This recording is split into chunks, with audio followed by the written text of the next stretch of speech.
Stroke কেয়ারের সাফল্য উদযাপন করেছে এভারকেয়ার হাসপাতাল চট্টগ্রাম। মোহাম্মদ এরশাদ চৌধুরী রিপোর্টে দেখুন বিস্তারিত। ৫ শতাধিক স্ট্রোক রোগের চিকিৎসা সম্পন্ন করে এর সাফল্য উপলক্ষে এক সংবাদ সম্মেলন করা হয়েছে এভারকেয়ার হাসপাতাল চট্টগ্রামে, যাদের মধ্যে ১৫ জন রোগীর জীবন থ্রম্বোলাইসিস পদ্ধতিতে রক্ষা পেয়েছে।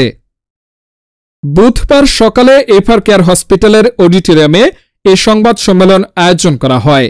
এই সাফল্য নিউরোলজিক্যাল সহ সব রকম উন্নত স্বাস্থ্যসেবা নিশ্চিতে এভারকেয়ার হসপিটালের প্রতিশ্রুতির প্রতিফলন বলে জানিয়েছে হাসপাতাল প্রতিষ্ঠানটি।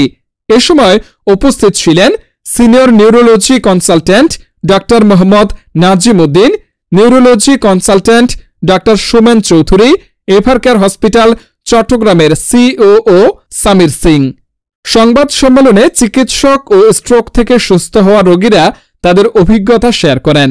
সংবাদ সম্মেলনে সামির সিং বলেন, এভারকেয়ার চট্টগ্রাম হসপিটালের এই অর্জন অত্যন্ত গর্বের। অক্লান্ত পরিশ্রমের কারণেই এই অর্জন সম্ভব হয়েছে বলেও উল্লেখ করেন তিনি। সেই সাথে এভারকেয়ার হাসপাতাল সময়োপযোগী ও উন্নত চিকিৎসা নিশ্চিতের প্রতিশ্রুতির প্রতিফলন বলেও জানান তিনি। এ সময় এ সাফল্যে চিকিৎসক ও স্বাস্থ্যকর্মীদের অভিনন্দন ও ধন্যবাদ জানান তিনি।